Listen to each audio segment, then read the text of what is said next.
Now, we all are representing the meeting industry, and we all know meetings are getting more and more expensive. This is a matter of fact. Next.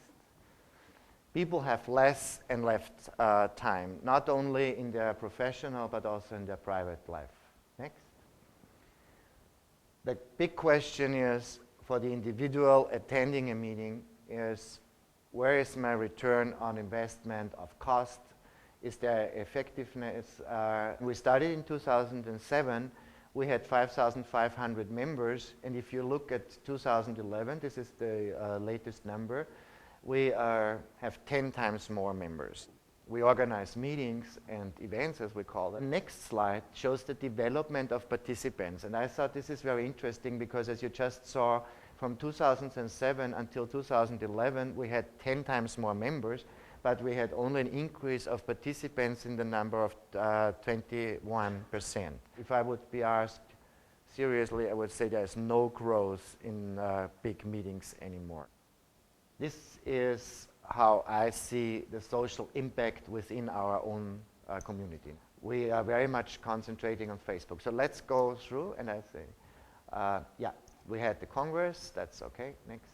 E-learning tools, which is very popular and very important, especially for those people who cannot travel beyond a certain extent because of their limited resources. We introduced the electronic poster system, which is called EPOS. We have a very big electronic database called UIA. We give an electronic assessment where our members make testing on themselves about their knowledge. The diploma, I said, this is open to every radiologist basically in the world, but it's very important for those living in Europe so they can have a freedom of movement and can certify their knowledge.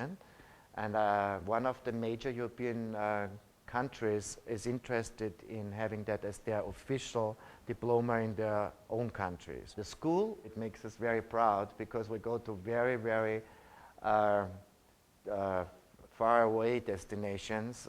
We run certain congresses and symposia in China, in India, in the third world. Social media. This is very interesting because you can see how an enormous increase the social media had over the last 1 year.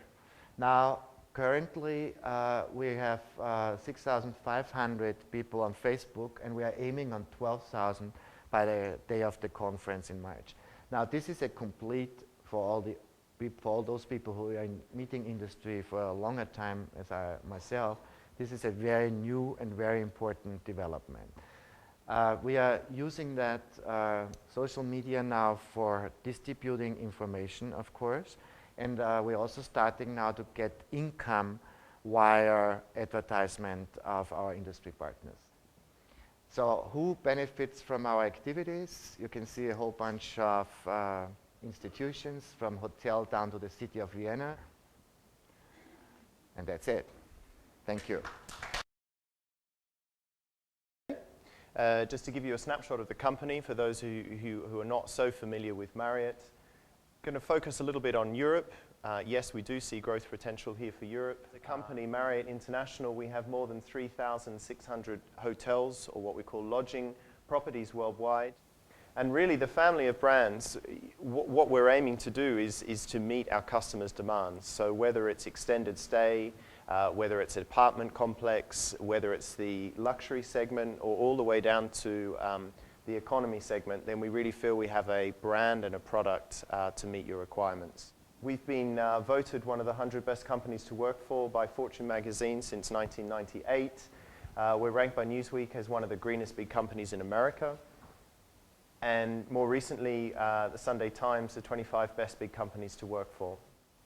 And then bringing it closer to home, some points here on Marriott in the environment, which I think is, as a hotelier's point of view, we're very conscious of our part that we can play in reducing our footprint, if you like, on the environment. So these are some of the goals the company has brought to life. So we're going to further reduce energy and water consumption by 25% per available room.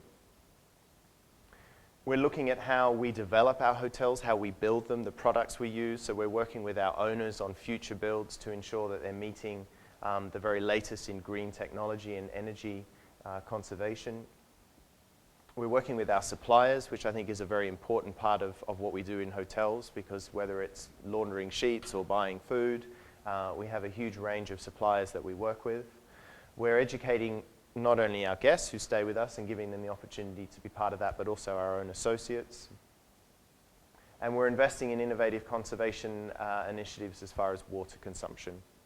In Brussels, we have 3 hotels and 1 apartment complex, and we're represented by 4 different brands. So the hotel where you are today, we've just completed a €3 million refurbishment at the end of summer. So we're continuing to invest in our product to keep ahead. And that's all from me, so thank you very much, and I wish you a very successful meeting today. Discuss is quite specific, quite precise, and that is thinking of your association's meetings and conferences. What impact do they have, could they have, on the local people, on the local destination?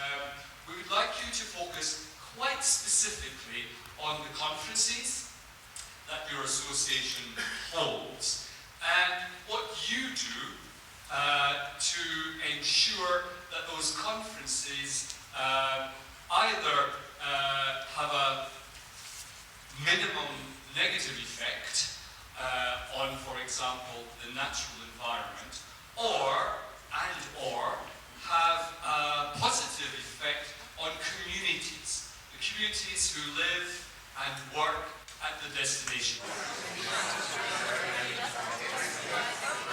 It's an interesting question now because it's not, for us associations organizing an event, it's not the first question what social impact do we have in the local community. But before we are done. Different meetings of congresses. Normally for each club locals were sort of on the periphery of the event in a very strange twist. So it's weird how it's been kind of colonized by, all right, other ideas. Are representatives of the same wholesalers, so yeah, that's it. Yeah. So that might be a little difficult to get new ones in, because actually it is a limited number of companies involved in those associations. Everybody would need it. For example, the good one, I think, we're already going to deal with a local issue.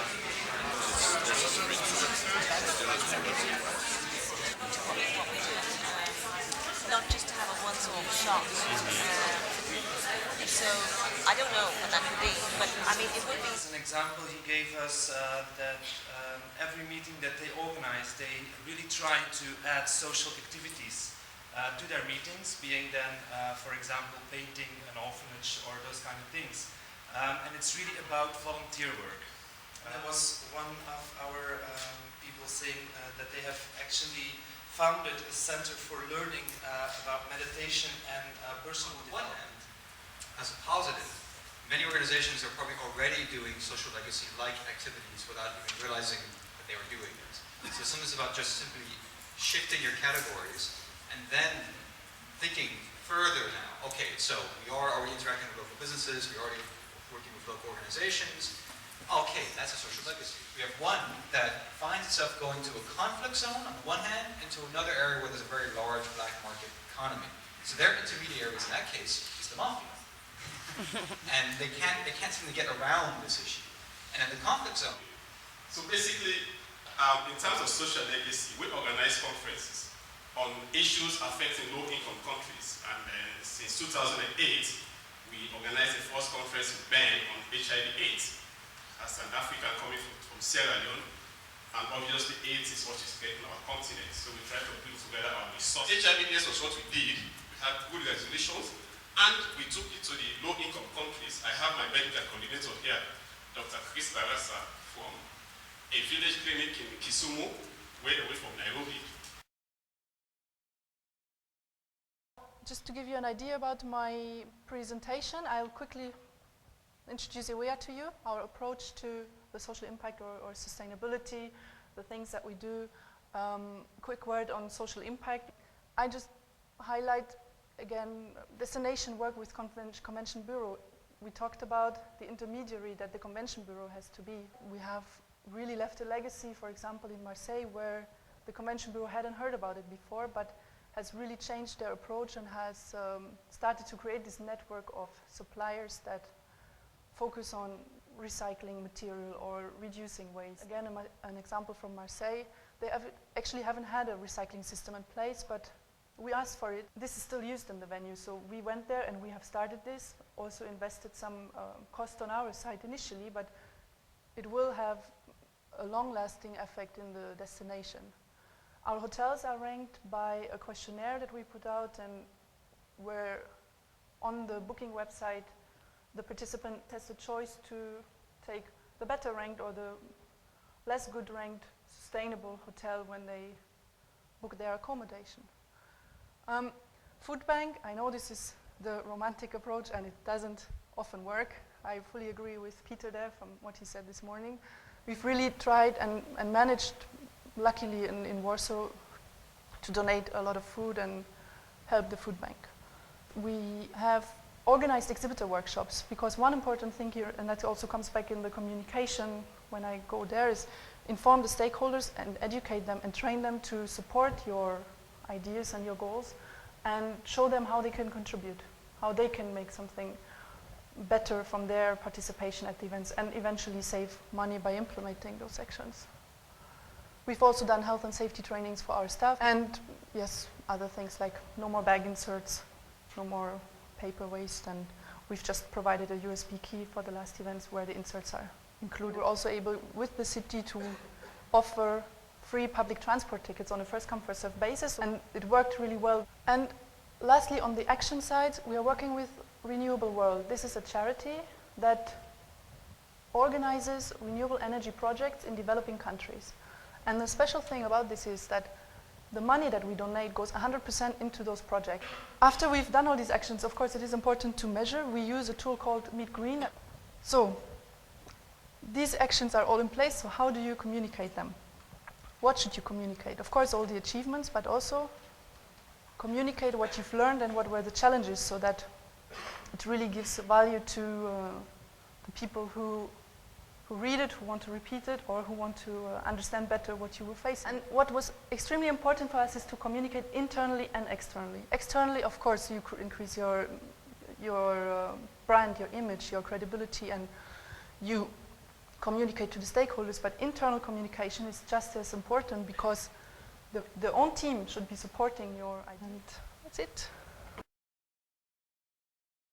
I hope that my voice will impress you a bit on the topic: how can the press assist associations in publicizing the impact they made? What is at the end an association magazine? I think it's a niche magazine. It's giving you a lot of information on how to manage an association. So the magazines we are publishing are based on 3 pillars. First of all, high-level content for associations. For example, how they are dealing with sustainability, how they are dealing with memberships, how they are dealing with insurances. In our magazine, we have all the time a double page, a double spread, and we call it an association portrait. We always do an in-depth interview with the association executive, and they are telling the outside world, but also their fellow association executives, what they are doing, how they are organizing a congress, and they give a fully information about their congress. I think this is the most interesting thing to work with the professional press, to present yourself in the magazine. And of course it is free. We receive all this information, we love it, and we will publish your association profile. You can see that working together with the press, it's not only publishing, it's also contact-based and dealing with interesting people and working together. The International Diabetes Congress, and they did a novelty in their congress. We are very interested in new things, how associations are organizing a congress, and especially new forms of congress organizing. And they told us that they used, instead of chairs, they installed one planarium with the blue ball. And the people, they like to sit on balls, they like to play with balls, and at the end, the result was a fantastic result. It ended with a football match. So that means that this kind of new things, we like very much to publish that in the magazine. This we received at the beginning of this year. There will be a World Clone Association conference in Sarawak. I think we have to write about that. You can easily, I think, with specialized magazines, lure the press to your event. When you have this kind of new novelties or a special congress, all congresses are important, I think, for the professional press. Also, the convention bureaus can help you a lot. They are in contact with the press, with the local press. They can invite them and let them know that you are in the city and that you can tell them something very important news. Thank you very much for your attention. Practical things in connection with the courses. We upload texts, material, and Select timing, the right pace, I should say. That has an impact with the press, with the audience out there, outside your organization. The FAIB is an old lady already. She's over 60 years. And the main objectives is indeed to help associations to establish in Belgium and remain in Belgium. There are indeed 1,800 associations based in Belgium. Amongst the tasks that the FAIB undertook several years ago is a survey.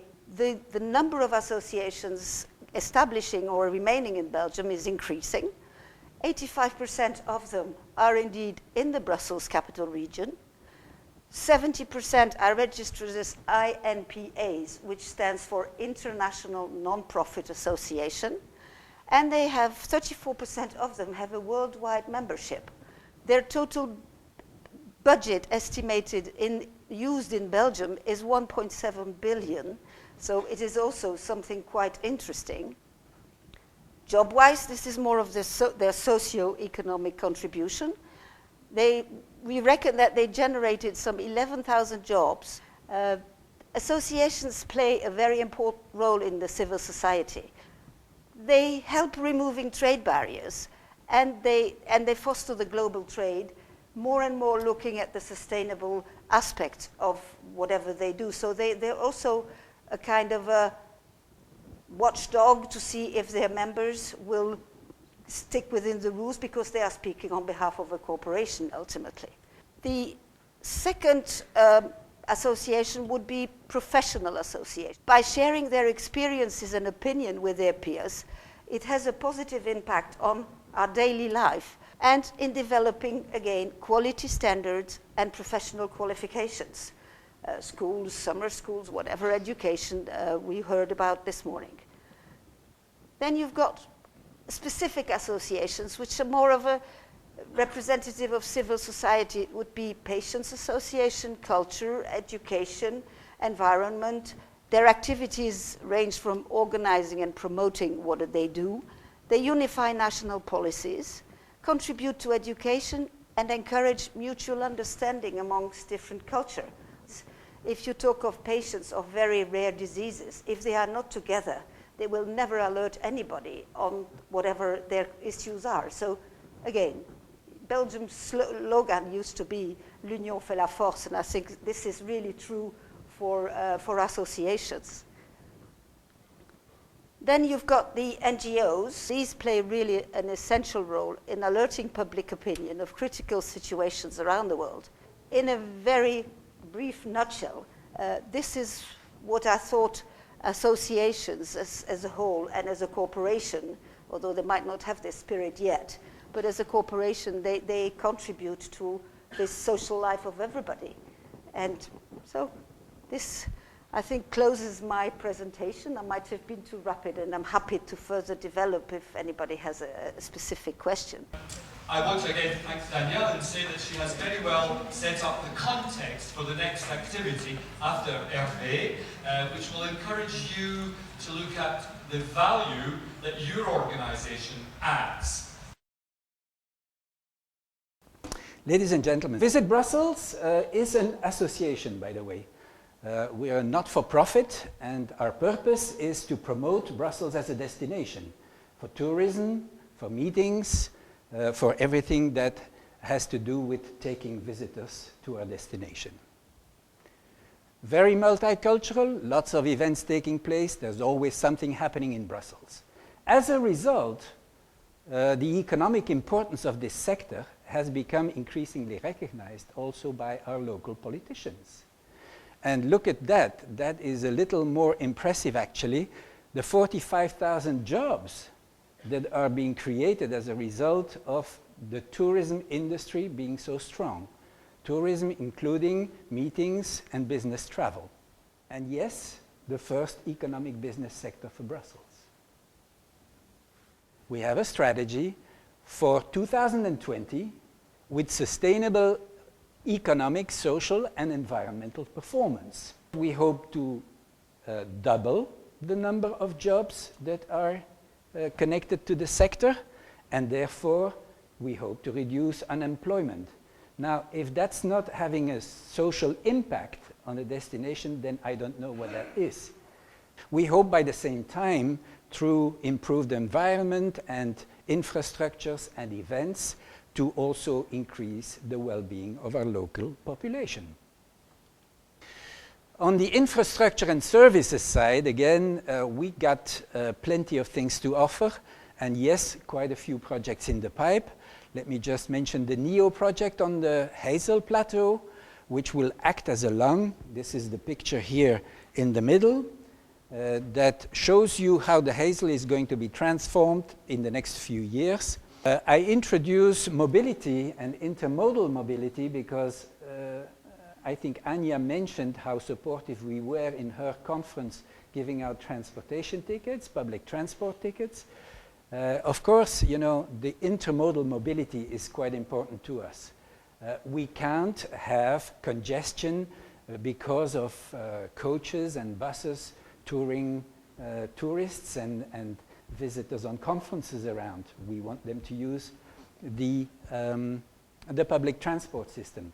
We got high-speed trains that cross east and west, north and south of Europe, right into the heart of the city. Again, proof and evidence of environmental friendliness. We introduced the Brussels Greeters. Now, they are just locals that welcome visitors. And they are volunteering to show their city. Now, if that's not, again, involving local population and impacting those local populations, then I don't know what it is.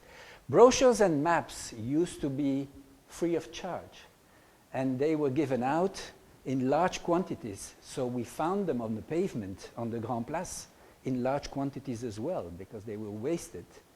So what we did is we introduced a pricing again, indicating to them that the price is not actually to go into our own pocket, but it would be distributed to a local charity.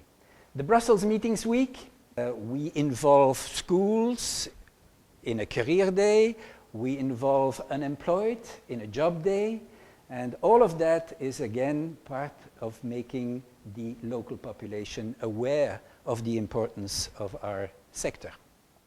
A new link on the website makes you closer to all of what I've explained to you, which is the www.visitbrussels.be/sustainable meetings. I think hopefully I've been able to share with you some of the things that we do here in Brussels, fully aware of how important social, environmental and economic impact is to our region. Thank you. After this conference today, when you go back to where you come from, what are you going to do differently? All my students learn on the first day that a good conference is inspirational, is instructive, so you learn something new. It offers opportunities for networking, which I think we've all had, but a good conference in some way will change your behavior. So please focus on that last question as well. After everything that you've heard today from all our speakers, what are you going to do differently? We're trying to implement ideas generated on international level, implement ideas that are generated internationally, but we try to implement them through local projects, and that's how most of us work. And we discussed that it's acting that way. It's important that we focus on all layers of community, especially when we have our events, which are usually congresses or projects that run on a local basis. And when we do that, we sort of have a local community for a limited time, and during this time we try to reach out in different ways. For example, by providing education to the local community during the conference, or by setting up a research project or implementation projects to establish new ways of doing things. We also discussed that you could say that a local community can be a virtual community, which is what many international organizations have. Okay, we're destinations and venues on this table. So one of the ways in which we said the social impact would be important is to make it a mandate, part of the essence of what you do. And then you would always be considering it in all of the projects, from job creation to transformation to making a difference. Some examples from the table were from the Amsterdam Rai. Every year they create a summer beach at their venue, which can be used by the local community and engage people in that way. Spin-off outside of tourism, for example, a new venue becoming a leisure well-being place. So this can be convention centres that set up parks around the place and sort of revitalising areas for the local community, perhaps educating the local community also. There was a star employee scheme where local community members, whether taxi drivers or receptionists and so forth, can be nominated by members of the community who experience great service from them, and they were recognised within the local city, causing great PR. Another one was the I Love Pasila campaign from Finland, where an area that wasn't where the convention centre is based, but isn't really that exciting. They created this kind of local pride in that area to kind of instill a difference psychologically to make it something more valuable for the community. Extensions to convention centres that can include new hospitals, as in the Cape Town Convention Centre, so really directly influencing and helping local people. But how do you measure that impact? Well, we said it's a bit of a challenge because we don't really make it news, it's not communicated enough. When we get an event coming into our city or our country, we don't talk about it enough. Most people don't know that it's been won, or what the local value is. And the news about tourism and its value is only communicated within the industry. So if you don't actually work within events or associations, you're not going to really know that some big convention has come into your city. So that really is important for us to use. And to create good news stories. Tourism is seen as a bit of a soft sector, and we need to do more in the industry to promote it more. It's a little bit undervalued from the government, so and that's not just in one particular country, that's just internationally based. So we really need to probably do a bit more, was what we kind of said, but it has to be a collective approach. Thank you.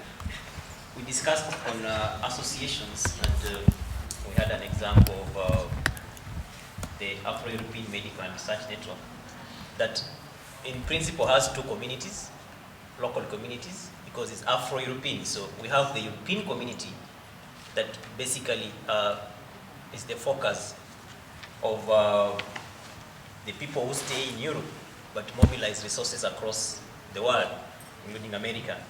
And we thought that probably the activity that's a priority to them will be voluntarism to volunteer the services they have, not just in health, but across all sectors, to go and help the local community back in Africa, because it's Afro-European Association. They also benefit by, especially the medics in this group, by learning about tropical infections that are not common in Europe.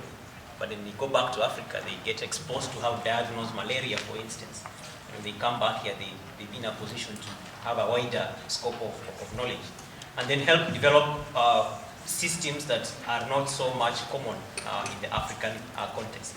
When you go back to the local communities where the implementation of most of the discussions that we have as a network takes place, we have community members who benefit directly through mobilization of the other members in the community to participate actively in the interventions that the network usually has in place. And some of the things that they have benefited directly, for instance, when we had a medical camp, there's a case of, I just give this direct example of a mother who had had uterine fibroids for the last 10 years, and she never had €100 to have a surgical intervention. So the network members there and then contributed money towards that, and that mother, as we speak now, benefited from a surgical intervention. Then we have now looking at the direction that we want to take. As a network, we are saying it's not going to be business as usual. We want to change the way we look at things, because learning even from today, you're looking at how can we make the program sustainable. Because just having an annual activity every year does not really benefit the community as such. We want to look at programs that can be more sustainable in such a way that we build the socioeconomic status of the community members. We have educational programs that can help them learn more, and even develop local systems, like facilities that are more permanent, to offer a continuous medical or health service to the community as time goes by. And you're also planning to increase the social networking and have more people join on a volunteer basis. And one of the other contributions that was made from the table was increase more activities towards charitable work and congresses. There was an example from South Africa where there was an inclusion of conference bags that could last for a longer period of time, and therefore the members could not be in a position to buy the bags every year, but have a more long-lasting bag. Then lastly, there was a contribution towards having children activities during conferences as such. So that's the much we heard from this table. Thank you very much. We figure out that you have to actually ask this question every time, because every conference has different topics, and therefore your community, local community, is always changing. So if you want to know how you can affect them, you first should ask this question. We had some, okay, I'll come to this.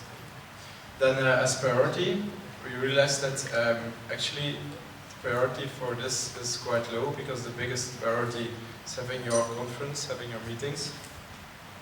And the priority for us is more like being aware for it, and then you can see later on. And how we are affecting, there we have some examples. For example, there was a conference a long time ago in Trondheim, and well, the effect on the local community was not on the short term, but on the long term. Because the local community got 500 contacts, long-term contacts, where they could benefit way more out of it than only on the short term. So we should take this in consideration. And also, for example, it has been said before, education. For example, if there is a conference on physical education, going to students, learn them about it, and this can affect them in their personal daily life.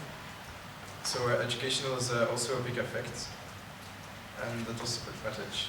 Like for instance, Busan CVB is having a program for students in the MICE industry as tourism to give them the opportunity to volunteer during congresses, and so to give them teaching opportunities. So there are many actions like this that we all do, but one subject we discussed as well is that at first we think that we don't have so many requests from our clients on green issues or social legacies, or we are at first reluctant to work on it, but I think we have to be way more proactive and leading the way, and we would receive way more requests. We had the example of Melbourne, who have a really good website on social legacy, and they receive a lot of requests, while when we don't have a good program explained, we have less requests, so we really want to be way more proactive in the way we work on that. So first of all, we think that we can distinguish two kinds of associations. Many associations would consider the topic how we affect the local community as nice to have, but it's not really a must-have. Many associations, at least from our table, would not make this as a crucial indicator to select a venue. However, we also have some examples, and I would highlight in particular the one from the European Blind Union, because they are really carrying the flag into countries which are not as far developed as, for example, the Western European country. He said that their next conference will take place in Belgrade, and for sure a lot of activities have to be carried out that the event has become successful. For example, they have to prepare the hotel in an accessible way, etc. And by this, they are becoming really the ambassadors in a country which is having this topic of accessibility, etc., maybe not as high on the agenda as a Western European country. So in the end, what we are coming out with is that we have a certain need of all the associations to generate a return on invest. On top of that, we have a kind of a social responsibility on the side of the associations. And the social responsibility, here we can distinguish two parts. The one is a global part, and the other one is a local community part. And we think that the work of the association is to become a hub, or a kind of provide the infrastructure to promote local examples, best practices, and to share them with their members all over the world. Thank you.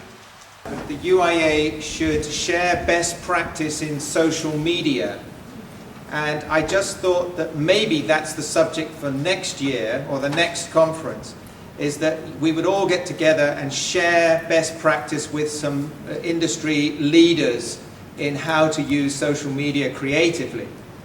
But I wondered whether there were other thoughts you had for what would be useful topics for a gathering of this kind with these people in the room.